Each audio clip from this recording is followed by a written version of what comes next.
আসসালামু আলাইকুম বন্ধুরা, আশা করি সবাই ভালো আছেন। আলহামদুলিল্লাহ আমিও ভালো আছি। আমি আছি বর্তমানে ঝিনাইদহ জেলার বিজয়পুর সদর উপজেলার বিজয়পুর গ্রামে। বন্ধুরা দেখতে পাচ্ছেন গাছে গাছে মাটির কলস পাতা।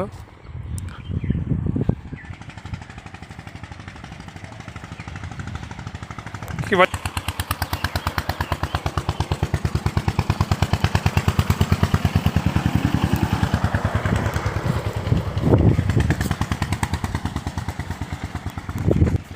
রস ভালো হয় ভাই? হ্যাঁ, রস কমে গেছে। আবার তো গরমের ভাব চলে আসছে, এই কারণে মনে হয় আরও কম হওয়ার সম্ভাবনা বেশি, তাই না? গরম চলে আসছে, এই কারণে তো কম হচ্ছে আরও বেশি।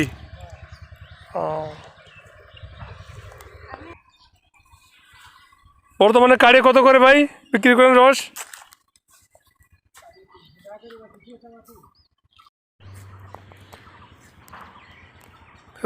পাটালির দাম অনেক ভাই, না? 400 450। ও, নারকেলের পাটালি বানান নাকি ভাই? ও আচ্ছা আচ্ছা, নারকেলের পাটালি তো মানে টেস্ট বেশি, তাই না? তা আপনার নিয়ে যাইতে তো অনেক হয়ে সমস্যা হয়ে যায় না এখান থেকে বাড়ি পর্যন্ত?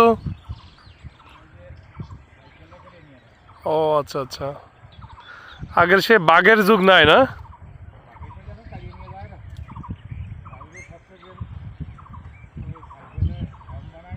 হুম। ও,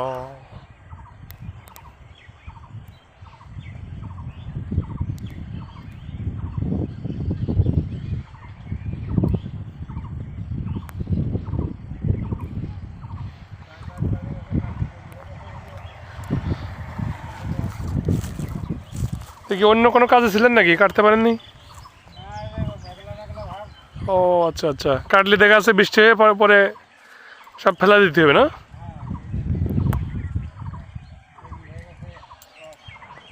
ও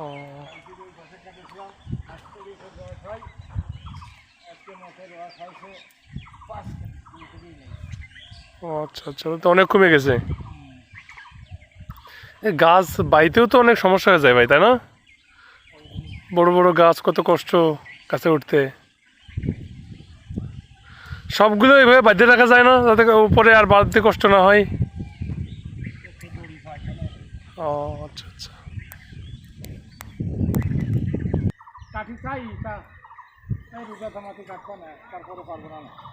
ও ঠিক ভাই, ধনের গুঁড়ে দেন নাকি? হাই হাই, খাই বলে মানুষ খাওয়া মানে কি না, সারা রাত পথ দিই। হাই হাই, কত কষ্ট করা লাগে তাহলে, হ্যাঁ? সারা রাত পথ দিই, এগুলা মানুষ কিনে খাইতে পারে না, যে চুরি করতে আসে?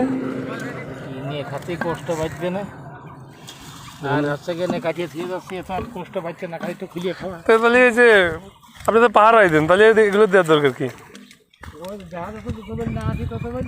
ও আচ্ছা আচ্ছা, যাক।